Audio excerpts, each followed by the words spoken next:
Okay, Daniel. So, Daniel, just thanks again for participating in the Humanities Beyond Bars Oral History Project. Super excited to chat with you today and learn more about your life and your experiences. So, Daniel, I guess to start, let's kind of start with your childhood. Can you tell me where you grew up? Yes. So I grew up in Los Angeles. Um, Grew up with my grandparents.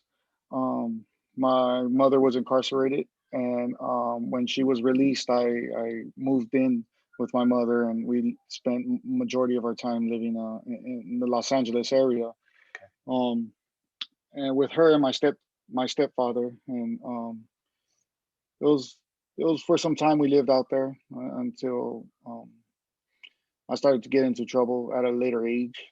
hmm hmm Yeah, I mean, like, when you think about your childhood, do you think of it? How do you characterize it? Do you think it as, you know, happy, challenging, somewhere in between, or how do you usually think about your childhood?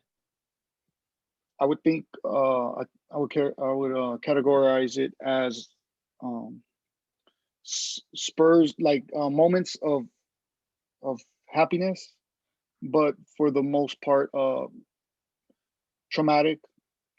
Um, a lot of verbal and physical abuse. hmm hmm And when you were growing up and you were in school, did you like school? Was education an outlet for you, or how did you experience education as a child? I wouldn't understand it until later on in life, but in those stages of my life, education would play a big part of my life. It was very important to me. It was an outlet for me to be at school, to be away from home, um, and I was always um, getting into trouble at school and since elementary school, but um, I had a teacher who, I guess you could say, in a sense, took me under her wing, who seen the potential in me. She put me in detention and gave me standards and gave me extra book assignments at that time. But help. She was helping me. She was helping me grow into the person that she's seen that I would be later on in life. Uh, Interesting. Yeah. I I thought when I first met her that she was just being mean to me as a child. I didn't understand. But for the most part, school was an outlet for me. Yeah. And was there like a particular subject that you really enjoyed in school as a child? English.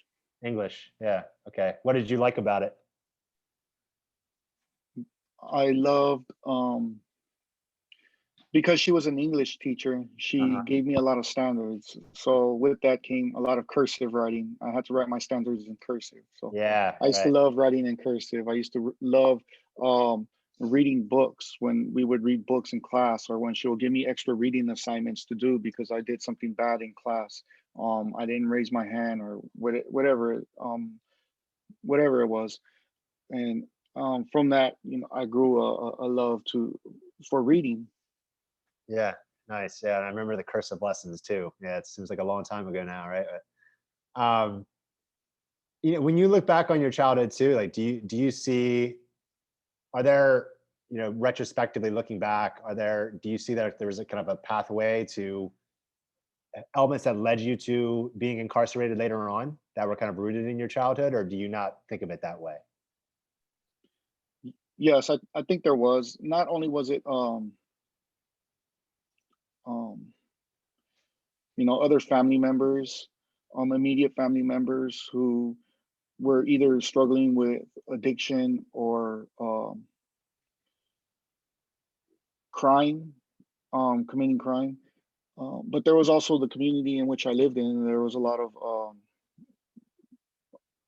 drugs, and there was violence. There was um, racial tension um, between you know the the, the gangs. hmm So it was definitely when looking back, I yeah, family and the community. Yeah. Okay. Interesting. Yeah. Um, and Daniel, how old were you when you were first incarcerated? 14. 14. Um, so I want to just like transition here a little bit to, your current role in the CSU. And so you're a student, and are you a student at CSU Fullerton? Yes. And what are you studying? My major is psychology, and I'm minoring in marketing. Okay, great. Yeah. And what led you to choose those areas of study? Like, was that something you knew kind of coming in, or did you find that during your time at Fullerton?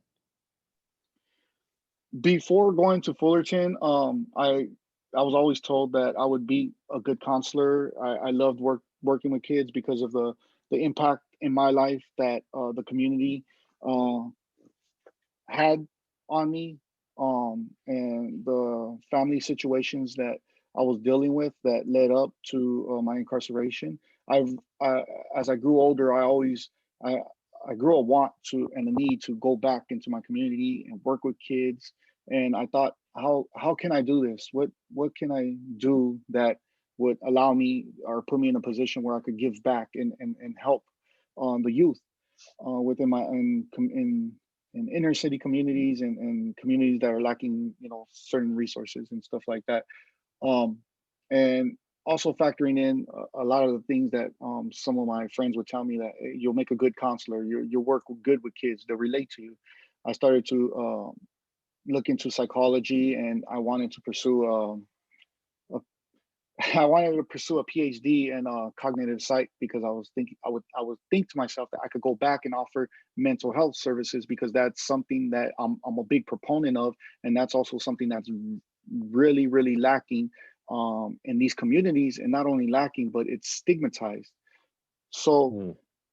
that was the track that I was on through community college and when I first went to Cal State Fullerton. But a long time ago, I remember somebody mentioning marketing to me, and they suggested that it was something that I would be good at. Um, and it was about 2 years ago. One of my friends told me, why would I want to pursue a PhD in cognitive psych just to work with kids when I already do, which is true. I volunteer with kids, I work with kids, I've been matched and paired with kids, and even now I mentor kids through the DJJ program Hmm. with Project Rebound at Cal Poly Pomona, Hmm. and it's something that I really reflected on. And with that reflection came I started to think about marketing. So I took a class in marketing and I started to explore it, and I developed a love for marketing, and I seen how the two marketing and psychology are very similar in many different ways, and I could combine those two, and I could use that to go back into my community. And how I asked myself, how can I bring these two together to go back in my community and service it and help it. And I started to think of, there's a lot of small businesses within these inner city communities. There's a lot of young entrepreneurs. There's a lot of kids who have potential or who are turning to sell drugs. That I mean, as bad as that is, they still have to have some type of entrepreneurial skill set. Right. So I started to think to myself that I could go back and I could help cultivate, that into something more positive, into a positive energy. I could, and that's how I came upon pursuing psychology and marketing and applying and being accepted to a graduate program that uh, incorporates the two. Yeah, it's interesting. And this, obviously, and what you're talking about there, it sounds like a real commitment to service. I mean, you talked about mentoring youth and going back to contribute to your community. And where does that commitment come from for you? Was that something you feel like you always had, or was there a point in your life where you actually kind of made a conscious decision, like, this is something I want to do and it's important to do? Where does that come from for you? I think it's a combination of both. It's how I've always been. I've always been the type, growing up as a child, who, if somebody didn't have something, I would give them something. If I'm playing with friends, I would make sure that other kids that were around me were included. I was just this type of person who um, had a lot of empathy for other individuals and my peers, and especially as I got older, and even now at my age, reflecting back, I understand a lot of the traumas, and I understand Mm. a lot of choices that I made because of my traumas. Because uh, I want to go back and I want to help, because uh, I know that, speaking in terms of, working with kids, I know these kids aren't bad kids. I know there's things that are going on within their home, or things within their community that are pushing them in that may be pushing them in the wrong direction, and Yeah. in a direction that I once went, and I wouldn't want to see that. And there's a lot of talent, there's a lot of potential that I, before it gets to that, I could help prevent that. Yeah. Yeah. Well said. So, Daniel, uh, when you were incarcerated, did you have access to education resources of any kind? For the for about 75% of my time there, no, because the majority of the facilities, they didn't have anyone to facilitate, or any college classes, college Okay. correspondence courses, or anything like that. So, like, and I know you mentioned you were first incarcerated at 14. Was that, was there multiple times where you were incarcerated? No, So it's just how long were you incarcerated at the time of 14 on? How many years? about, I would say 18. Till you were 18? No, oh, until what age? Until the age of 32. Okay, so 18 years. Okay, okay. Yes. Uh, yeah, so you didn't have access to higher education classes, it sounds like. Was there other forms of education? Like, were you reading a lot in prison? Were there other opportunities you sought out, like even informal opportunities? Yes. There was a lot of times that I would spend getting into trouble. Well, not a lot, but there was moments that I had gotten into trouble, and I spent a lot of time in solitary confinement. And during those times in solitary confinement, I had a lot of time to think, reflect, and look back on who I was, where I've been, and where I want to go. And like I said earlier in our conversation, that that teacher that I had in elementary school would play an important role later on in my life, because when I would sit there in solitary confinement, and thinking about who I was, and when I would think about who I was, where I'm at, and where I would want to go, and where I want to go, I thought often about that teacher, and Mm, how she seen that potential in me, and how she would always tell me, and how I knew, but I didn't believe it quite as much, that I was bright, that I was smart, that I was yeah, intelligent, that I had potential.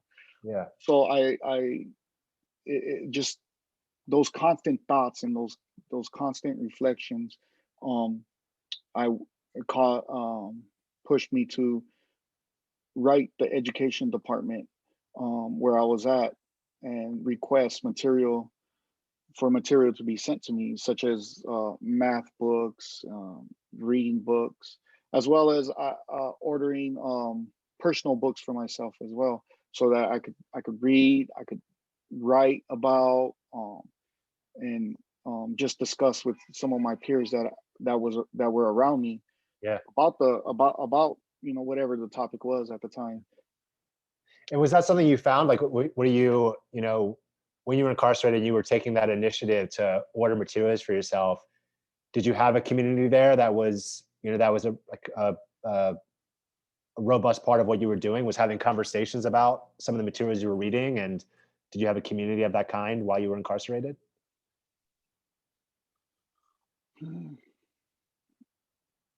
Um,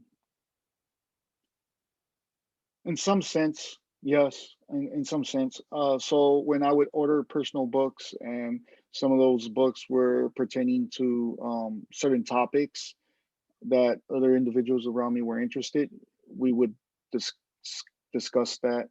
But for other times when it was like material such as like math or English and stuff like that, no. Um, so it just depend. Very, It really yeah, depended. yeah, got you. Um, so Daniel, I mean, how do you think, your experience as an incarcerated person, and you say you were incarcerated for 18 years, how has that shaped your worldview? I mean, how do you think that has kind of shaped you as a person?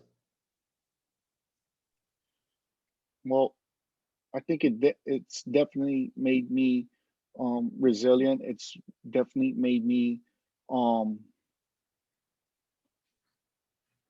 appreciate life a lot.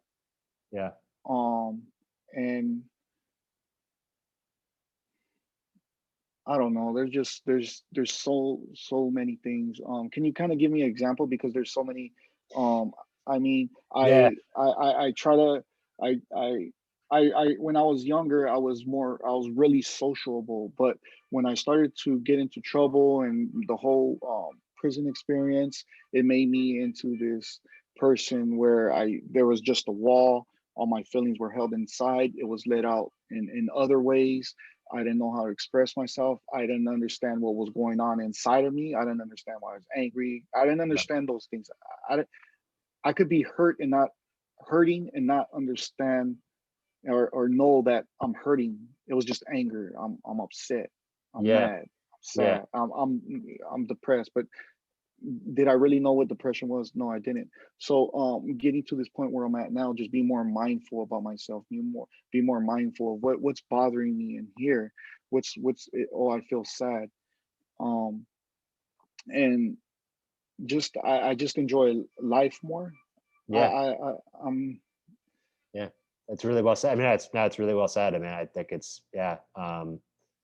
And also much respect to you for, you know, figuring those things out, because I mean, a lot of people don't, right? I mean, that idea of understanding your emotions and what you're feeling and why. I mean, that's hard for anybody, and so a lot of respect for you in that regard. I think I think another thing too is that I'm my biggest um fan. Like, I motivate myself, because I had to motivate myself in there, because there was a point in time that um like I would look at, in my early years when of being incarcerated, I would look at what's outside of prison for me, and there wasn't really anything outside of prison for me.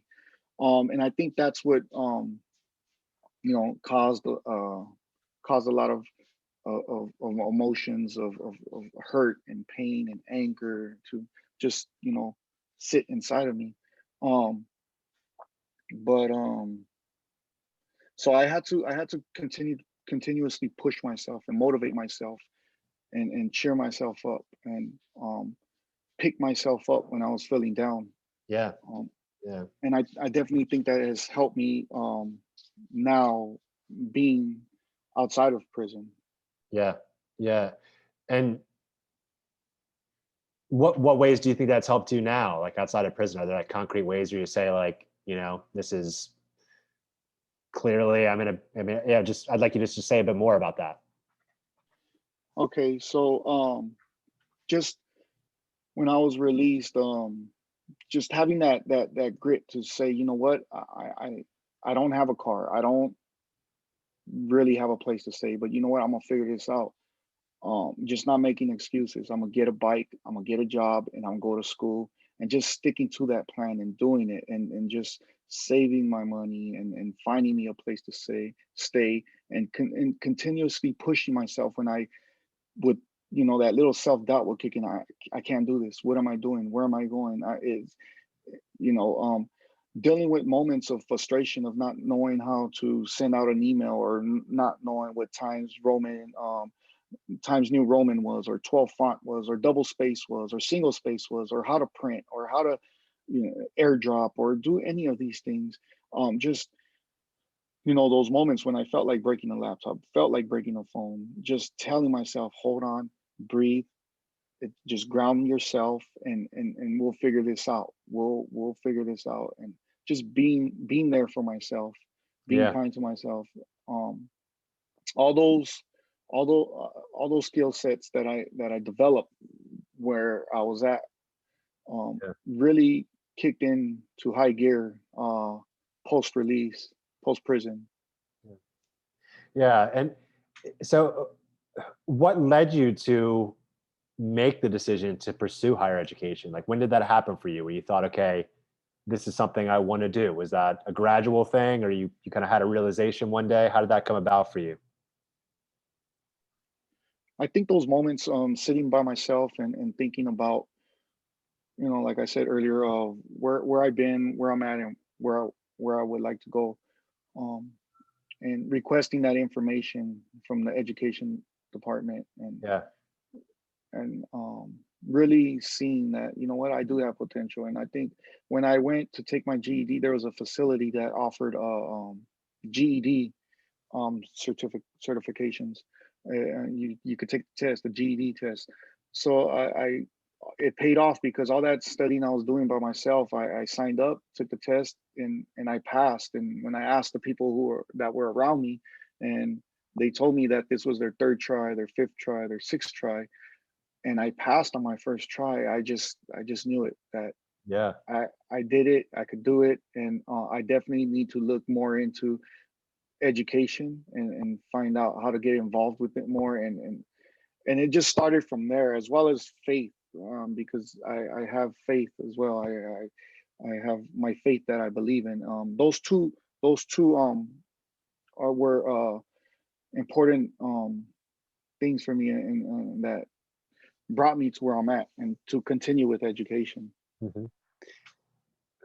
Daniel, when you made that decision to pursue higher education, and then as you were taking those steps, um, to be at CSU Fullerton, was that the first academic, it's like the first college that you attended? Was there anything before that you had to do to get to Fullerton? Yes, I was at a community college. Upon release, I immediately enrolled into a community college, uh, and And I what transferred. oh, sorry, I sorry. trans. Oh no, Go it's ahead. fine. I transferred my units to the community college that I earned while incarcerated, Hmm. and from there, I just earned the credits that I needed at a community college to transfer over to CSUF. Right. And what community college did you attend? Citrus College. Citrus. Okay, great. Yeah. Um, what challenges, if any, did you face? Like, when you were post incarceration, you're starting to go to school. Were the things that were really new to you that you needed to figure out, or did you have any social experiences that were challenging? Were there any kind of challenges that you had to face to persevere through as you were taking those steps? I think one of the biggest challenges was being in a classroom and not being able to be myself, or share any of my experiences with any of my peers. With some of my peers, I did, and I found out they were very accepting, but I didn't understand the world that I was getting out to. The communities that I grew up in when I was younger, it was, man up, you talk like a girl, don't cry, girls cry, that type of that age of growing up. And that's how I was raised by family members growing up. So those were some of the upbringings that I was brought up with. So being out now, it's totally different from that. And I felt like I had to, be that same way, and not express my emotion, or not talk about my emotion, or not talk about how I'm feeling or what's bothering me. Hmm. um, and being able to talk about those insecurities of not feeling like I fit in the classroom or on campus because of my past. Being able to talk about those insecurities and opening up to a couple of my classmates, as well as a few professors, really um, helped me. But before that, it was definitely a challenge. And even now, at CSUF. It's still of a challenge sometimes. Um, when I transferred over to CSUF and um, even up until now, sometimes it feels like a challenge. Mm. And is the challenge like, is it a kind of a concern about how other people are going to see you, or like a feeling like you can't be fully open about your experiences and where you're coming from? Is that kind of the challenge, or is it something else? Of not being accepted and being uh, stigmatized and um, being denied opportunities Yeah. um, out of fear of people not knowing me. Yeah. And it's like, that fear seems understandable, right? I mean, even though you've been very successful, right, in terms of, overcoming challenges and being a student and moving forward in that career. But do you feel like you actually have faced stigma? Like, you've talked about the fear, but do you feel like that's something you've been subjected to, that you've experienced since you've been released from prison? Probably. And there were probably moments that I would like to say yes, but I honestly feel like it's only there. It was only there the more that I had it up here. Um, the moment that because I said that I still feel that way sometimes, Yeah. but not as much. Because when I interact with people before, when I interacted with people, that was always at the forefront of my mind. Now it's at the in back of my mind. Mm, I meet people. Even though we're on virtual, I'm still a part of clubs and organizations and ASI, and that no longer is at the forefront of my mind mm, because of what I've seen of how much potential I have and how many connections I've been able to make with my peers and professors and um, other people within and without my community. I realized that the more that I keep that in front of my mind, the more I create this barrier, this unimaginable, this fake barrier that's not even there, but it's only there when I have that in front of my mind. Um, and so by removing that and putting that thought to the back of my head, um and looking at my life now and my experiences now, my interactions with other people now, and comparing that to my past, and I'm not comparing it, but looking back, i I don't think I've been stigmatized. mm, mm. um Yeah. Maybe, but yeah. Right. So it sounds like kind of part of it is like, maybe it's there, but also part of it was also like how you're perceiving it too, right? And like, whether that's, like you said, the front or the back of your mind. That's an interesting way of putting it. Um, Because if I met somebody and before and they didn't like me, I would assume that it was because of my past, right? So if I meet somebody now and they don't like me, I just think, well, maybe they don't like the beliefs and values and things that I believe in, or they don't like the way I speak, or they don't like that I'm, I come off as too assertive, or they, things like that. Those are yeah. things now that I think about. um it's it's not because of my past. I don't, oh, they don't like me because of my past. They don't Yeah. like me because I look a certain way. I think to myself now, they don't like me because they don't like the things I believe in. They don't like what I stand for. They don't like um my car, or the way I dress, or the way I speak, just those type of things now. So before, that's how it was. They don't, I would think to myself, if somebody didn't like me or somebody looked at me the wrong way, it was they know about my past, or it was, I don't know if I'm explaining it right, No, or you are. Yeah, totally. Yeah, I totally hear you. Um, yeah, Daniel, you know, obviously you're involved with Project Rebound at CSU Fullerton. And um, how important has Project Rebound been for you? Like, in terms of your transition to higher education, like, you talk about this challenge of, you know, facing stigma, or feeling stigma, right? Anyway, and the things you needed to kind of adapt to as you transition to higher education. What role has Project Rebound played for you in being successful?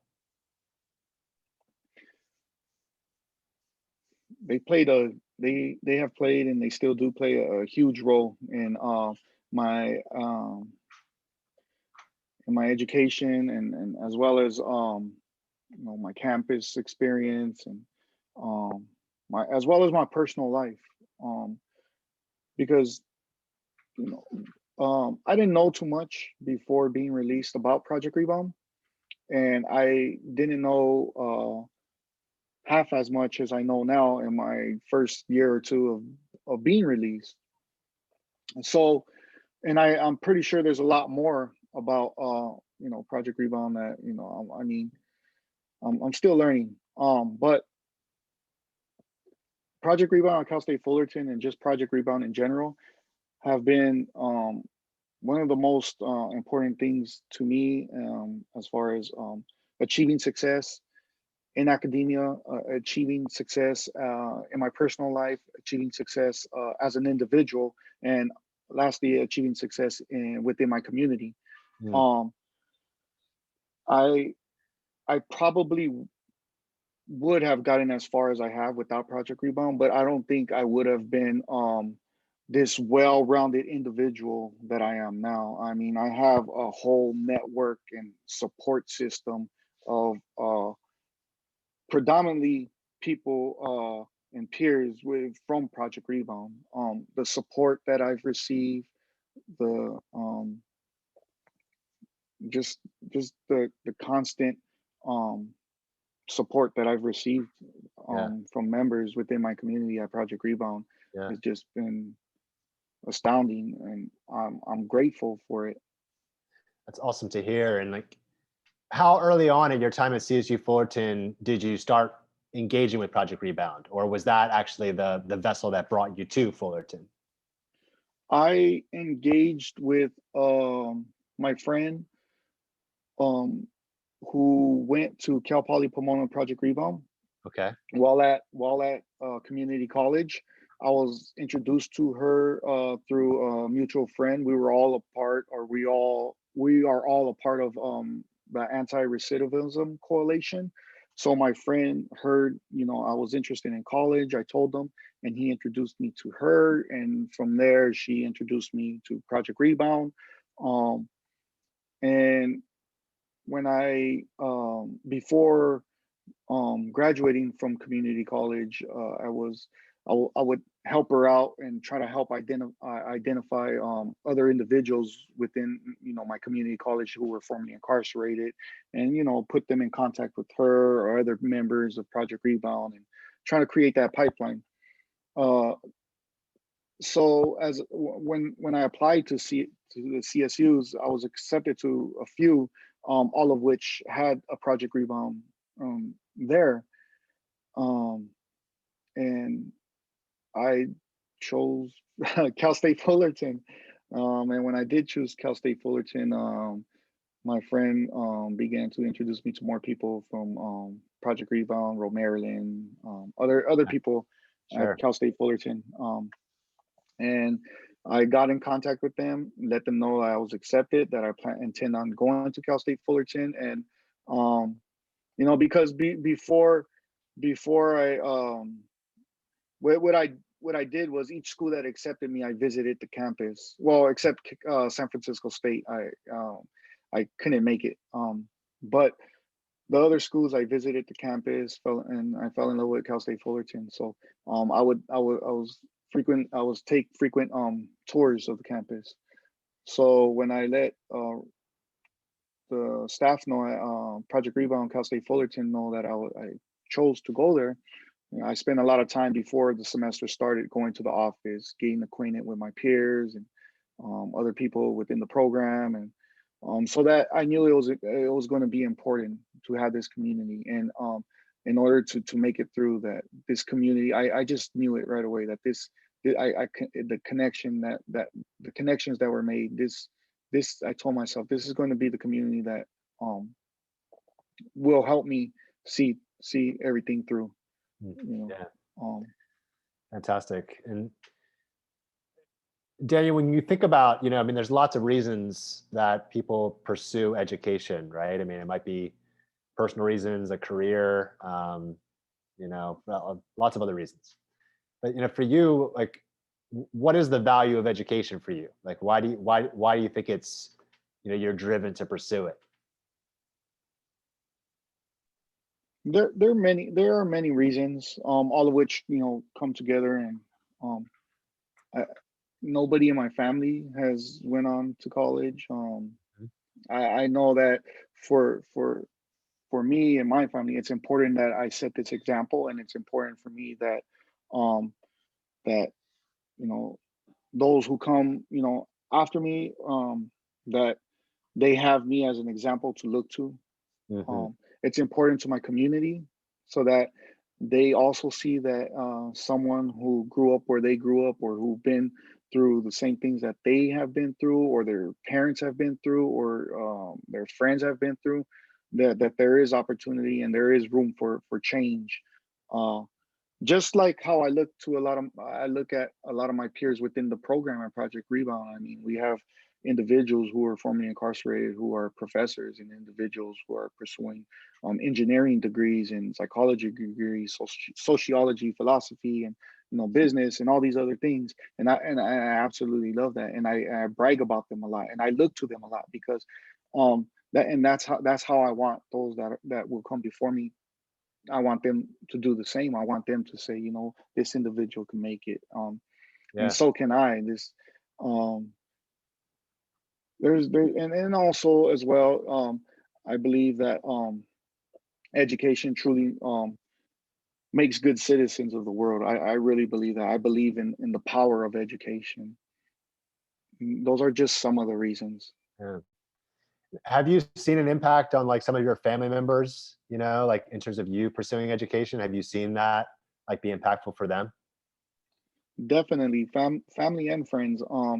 I've had a few friends actually, who decided, well, a couple who decided to go back to school, and Mm. they actually finished, their undergrad. And I also have had little cousins who I've taken to a campus to register, because they developed an interest, you know, by seeing what I was doing. Um, and it feels good, and I see change being created.